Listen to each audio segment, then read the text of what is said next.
Hi, I'm Menaka Raman-Wilms, and you're listening to The Decibel.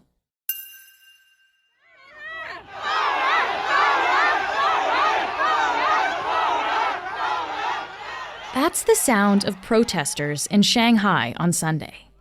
Over the weekend, protests like this one erupted in dozens of cities across China. Demonstrations aren't unheard of in the country, but what makes these protests so remarkable is how the unrest spread widely online, evading China's internet firewall that clamps down on dissent. Today, we have James Griffiths on the podcast. He's the Globe's Asia correspondent, and he also wrote a book called The Great Firewall of China, about the country's online censorship. This is The Decibel from the Globe and Mail.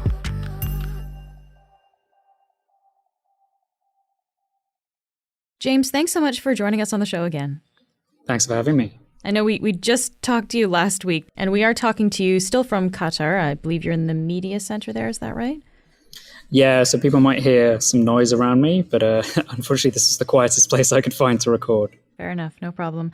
So let's get into what we've been seeing in China the last few days. I just want to start with why these protests got underway in the first place. Like, what got people so mad? The immediate cause was a fire on November 24th, last Thursday, in a large apartment building in Urumqi, which is the capital of Xinjiang province in the far western region of China. It's a fairly kind of normal apartment fire. It seems to have started with a faulty power strip, but it spread very quickly. It engulfed a couple of floors of this building. Smoke was pouring out, enveloping, multiple stories. It's a huge kind of 20-plus story building. And eventually 10 people died, 9 people were hospitalized, the authorities said, from inhalation of toxic fumes. And this was, this is a disaster in itself, but reports quickly spread that two things, that the fire brigade was delayed in arriving. It took them 3 hours to extinguish this fire. And some people were saying that there were delays in them arriving because of COVID kind of barriers that are placed in lots of cities to stop people moving around too much, and also potentially because of cars that have been abandoned on the streets because their owners have been quarantined. There was also rumors that spread and kind of photos that spread of locked doors on the building, suggestion that fire escapes might have been blocked to stop residents leaving, because most of Xinjiang has been under quarantine, under home lockdown for about 3 months now. Wow. And the local authorities, it's important to say, the local authorities have denied these claims, and they've said there's no link between COVID regulations and the deadliness of the fire. This was just a horrible accident, horrible disaster. But the sense that it was, and the feeling that this was linked to COVID restrictions, kind of spread very quickly around the country, and it led to initially just protests in Urumqi itself, and then we saw protests over the weekend in Shanghai and Beijing, but also in around a dozen other cities around the country, particularly on university campuses. So this was a kind of real, spontaneous outpouring, both of grief for the disaster in Xinjiang and also of anger at COVID policies. And that type of thing we have not seen in a long time. Okay. And how big of a deal is it, James, that people are actually going out into the streets and saying these things? Yeah, so protests do happen in China, despite the country's kind of reputation for absolute control. And it's not somewhere where people think of having a lot of protests. There are, hundreds of small demonstrations. You got to remember, this is a country of 1.3 billion people. It's more, something like the third largest in the world by land. There is lots of space and lots of people who are, not all of them are going to be happy all of the time, even if you have a police state trying to keep them down. And so there are protests, but they tend to be geographically isolated. They tend to be about specific issues, be it labor unrest or rural land use issues, things like that. And they don't tend to happen nationwide. Okay, so let's talk about this anger towards the COVID policies, because you're saying, this started from this fire, and people were connecting that to the COVID policies that were in place and the things as a result of that. China has a zero COVID policy. Can you remind us what that means? Since the beginning of the pandemic, China has responded very forcefully to COVID infections anywhere in the country, first in Wuhan and then throughout China. And the idea is to cut off infection as soon as possible through whatever means, really. So that it can involve lockdowns of buildings, neighborhoods, cities, even counties for indeterminate periods of time until the infection rate drops. There's tough quarantines on people coming into the country and even on some internal travel. And then there is very, very, very frequent testing of people in areas where there's any kind of outbreak. So, if there is a couple of cases in your city, you can kind of expect to go through as much as 3 rounds of mass testing in a week. I'm curious, James, how has the vaccine rollout gone in China? Yeah, so one of the strangest thing about China's approach to COVID has been, you have on one side this incredibly coercive system of frequent testing, of lockdowns, of controls on movement, and yet there hasn't been as big of a push for vaccination as you would expect. So we just got some new stats today from China. They said about, it's over 90% of the entire population has been vaccinated, has received 3 doses. But once you get into the older age groups, that goes down dramatically. And so only about 65%, 66% of over 80s, who are, the most vulnerable group, have received 3 vaccine doses. And so the danger of that, if you do get a big COVID wave, is really high. And we actually saw this in Hong Kong. So Hong Kong was pursuing zero COVID, but Hong Kong's defenses have essentially failed, and the virus was spreading wildly earlier this year. And there was an equally low number of elderly people vaccinated, and it resulted in thousands of deaths and, even more hospitalizations. It was a disaster for the healthcare system. If that happens on a scale, on a Chinese scale, when we're talking tens of millions of people, that will, truly be a disaster. Okay, so that kind of gives us the context for these protests that started over the weekend. A number of media outlets have described these widespread protests as rare. Can you just help me understand, James, why are these protests considered so rare? What's rare is this kind of national level protest, this to have things happening in multiple cities at the same time. We've not seen that in years. I mean, the example people keep reaching for is the Tiananmen Square protests, which, while they're very associated with Beijing, were actually happening in cities across China. In 1989, so over 30 years ago. Yeah, and they were the last kind of nationwide, political movement of this scale. But the last time we saw, people protesting or demonstrating in cities across the country was kind of 2012, and that was these anti-Japan protests that sprung up. But they also had the, more or less tacit approval of the government, because it wasn't targeting the government, it was targeting Japan. And how does China usually prevent this from happening? Like, why haven't we seen these protests happen so long? So there are a couple of tools that China uses to prevent protests. One of it, which is obviously a huge police state, surveillance, things like that. And another one is widespread censorship. So the Great Firewall, which is what we kind of call the huge online censorship and surveillance apparatus that have built up over the last couple of decades, that one of the primary purposes of that is to prevent any kind of protests happening. It doesn't prevent everything. Like I said, there are protests, but it prevents those protests kind of taking on another life. It prevents someone being inspired by some protest at a factory in Guangzhou and thinking, actually, this connects with me. I feel pissed off too. I'm going to take to the streets in my city. It prevents that kind of second wave of protest, which is when you start to see things get a lot larger. To put that in a Western context, if people think about the recent Black Lives Matter protests that we saw across the US, they were often inspired and provoked by instances of police brutality.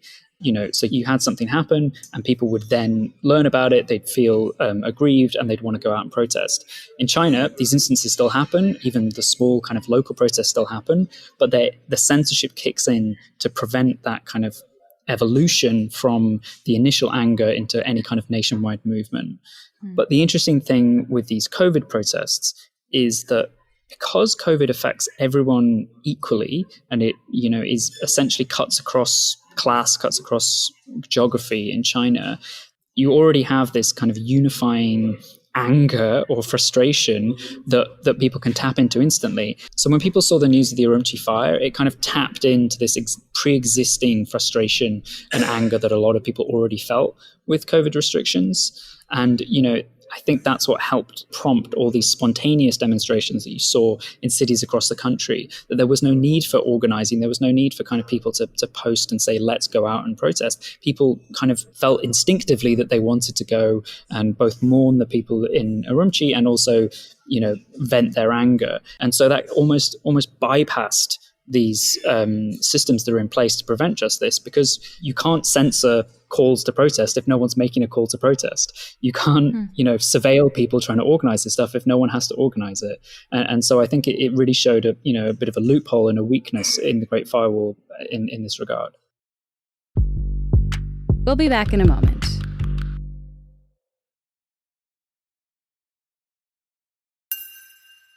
So the point of the firewall, too, is to keep down the news of this kind of protest when it does spring up. So can you just help me understand, James, how did this spread so quickly over the weekend? Why did this firewall not catch things? There are two things happening here. Both, like we said, there was the initial failure to kind of stop people taking to the streets to begin with, because there was no need for organization, because this all kind of seemed to happen spontaneously, and a lot of it, I think, spread through word of mouth. And then there was this huge spreading of photos, of videos, of posts about the protests throughout the weekend, which definitely helped inspire more protests on Sunday and got more people to come out. And that stuff is really what the firewall should be stopping. If the first protests were kind of a fluke, the Sunday protests were a real failure of the censorship system and of the surveillance system kicking in. And I think there's a few reasons why that might have happened. One is just the sheer volume that was coming through. There was just a huge amounts of videos and things online for the censors to try and tackle. There's also probably a degree to which these companies that do the censorship, a lot of this is private. It's not done directly by the state. It's kind of farmed out to private companies. A lot of them, there's less staff on the weekends. That probably didn't help. And that some of this stuff wasn't caught by the artificial intelligence, by the kind of automated censorship that happens a lot of times, because it is the hardest type of stuff to censor. It's videos, it's stuff from the middle of big cities in China. There's not obvious keywords, there's not obvious kind of tags to pull and kick in censorship. And I also noticed that people are holding up blank pieces of paper. Like, what's happening there? One major purpose of these blank pieces of paper is so that people can hold up something and they can display something, but can't, in theory, get in trouble for it, because after all, they're just holding up a blank piece of paper. They haven't written down with the CCP. They haven't written down with Xi Jinping on it. It's just a blank piece of paper. But this also speaks to that shared frustration and anger that we've been talking about, that they don't need to write a slogan on it, because everyone implicitly understands when they see someone holding up a sign like this, or a blank piece of paper like this, they implicitly understand what that person is saying because they feel it as well. And that's been, I think, really effective, and it's really kind of hit a nerve with people. And we've also kind of seen an online version of that, in that people have started posting good. They've literally, write good like 1,000 times in a post, or they cheer on a post by state media about COVID policy. They'll kind of, in all capital letters, cheer it on, or they say, we're doing great, China's number one. And some of that I think you could mistake for, kind of nationalist pride, but a lot of it is clearly really darkly sarcastic. That's kind of a way to get around the firewall, then, it sounds like, too. Yeah, and this also challenges censors. I mean, they have been deleting some of these posts because, this is China. You don't actually have to explain why you do things. So they are able to delete a lot of this stuff and just kind of use their own judgment. But it does really challenge them. And I think the best example of this, and we saw this during the Hong Kong protests as well, is the adoption of the Chinese national anthem, because the Chinese national anthem is a revolutionary song. One of the key lines in it is, "Arise, you who would not be slaves." It is basically the perfect protest song, but it's also impossible to say you can't sing the Chinese national anthem. How can you tell people you can't sing the national anthem? It puts the authorities in a real bind. So for China's Communist Party, I mean, this is not what they want to see happen. How have they responded to the fact that these things were getting around the firewall?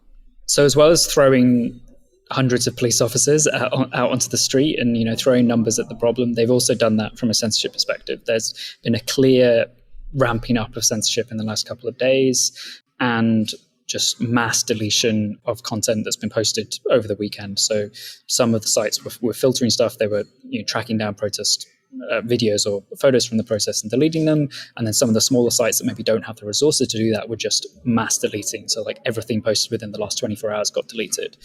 Wow. So, this stuff is being wiped away. But like I said, it was spreading so widely to begin with that that is only going to be somewhat effective. Xi Jinping just recently secured a third term as leader of China's Communist Party, and he's really consolidated power throughout the years to make him one of the most powerful leaders in the country's history. And I'm curious, James, what do these protests mean for his reputation? The protests are definitely a dramatic challenge to Xi Jinping, especially just after he secured power, secured a third term. He was looking as strong as he ever has, and suddenly you have this, massive flowering of national dissent. But if we compare these to the unrest in 1989, he looks a lot more secure. So one of the reasons the protests in 1989 were able to go on for as long as they did and to have the kind of effect that they did was because there was a split within the Chinese leadership over how to handle them, and there was a lot of kind of inter-party politics happening behind the scenes. Under Xi Jinping, the Communist Party has become even more of a black box, but we can relatively safely assume that kind of split is not there now because he's just appointed a new Politburo standing committee that is packed with his allies, packed with loyalists to him. But one of the really interesting things about the protests is that it exemplifies this thing that analysts have been warning for a long time as Xi Jinping has been consolidating power and as that he's been making it clear that the only person in charge of a lot of things is himself, that he's at the same time made himself a focal point for anger. You had quotes from protesters who were saying, look, Xi Jinping is the person in charge of this. Of course we blame him. There is Chinese officials today came out and said that part of the problem is local authorities being overzealous or applying these policies wrong. But that excuse only works so well because people connect everything that's happened in the last couple of years with Xi Jinping himself, because he is so clearly in charge, and he's publicly been very in charge of COVID policy and of seemingly everything else. Yeah. There does appear to be a lot of frustration, though, obviously, with these protests. People are frustrated with the zero COVID measures in China. Is there any chance that these measures will be lifted anytime soon? So even before this weekend, there has been a gradual trend from the Chinese government of easing and of finessing their COVID policy. They're not opening up anytime soon, but they've indicated that things are going to slowly get better. There was a press conference on Tuesday where we saw senior health officials kind of repeat this message, saying that, look, some of the worst stuff that's been happening, that's because local governments aren't applying our policies properly. They also said, for example, that lockdowns should be applied quickly, but also lifted as quickly as possible, and try to indicate that there is going to be kind of slightly less arduous restrictions in the weeks to come. But also, what we saw out of this press conference was there was no roadmap for how we're going to get out of restrictions and open China up in the way that a lot of other countries have opened up. And I think that's one of the main things that people really want to see, that they've been putting up with these restrictions for 3 years now. They want to know when they're going to go away. And that doesn't necessarily mean that people disapprove even of these restrictions. They just want to know when they're going to end, when things can return to normal, and how they'll return to normal. Just very lastly here, we've already seen in the early part of this week the crackdowns on these protests. Do we have a sense of how long this protest movement will go on? I think it's difficult to describe this as a movement at the moment, because while we saw 2 days of protests, and that is remarkable, like we've said, from a Chinese perspective, this is not something that's been able to continue. There aren't obvious leaders. Organizing around this is incredibly difficult, because that really is what the Great Firewall is good at preventing, and China's surveillance state is good at preventing. But while there isn't a movement, I think the anger and frustration that led to these protests isn't necessarily going to go away, especially if restrictions continue, especially if we do see a wave of cases this winter and they actually get worse, which they may do in a lot of parts of the country. The officials at the press conference on Tuesday warned that some places are facing the grimmest and most challenging situation since the beginning of the pandemic, which is not exactly hopeful for not seeing lockdowns in the future and things like that. So I think this anger is going to continue to bubble away, and it may bubble up again in the near future. James, thank you so much for taking the time to talk to me about this today. Thanks, Monica. That's it for today. I'm Menaka Raman-Wilms. Our producers are Madeline White, Cheryl Sutherland, and Rachel Levy-McLaughlin. David Crosby edits the show. Kasia Mihailovich is our senior producer, and Angela Pacenza is our executive editor. Thanks so much for listening, and I'll talk to you tomorrow.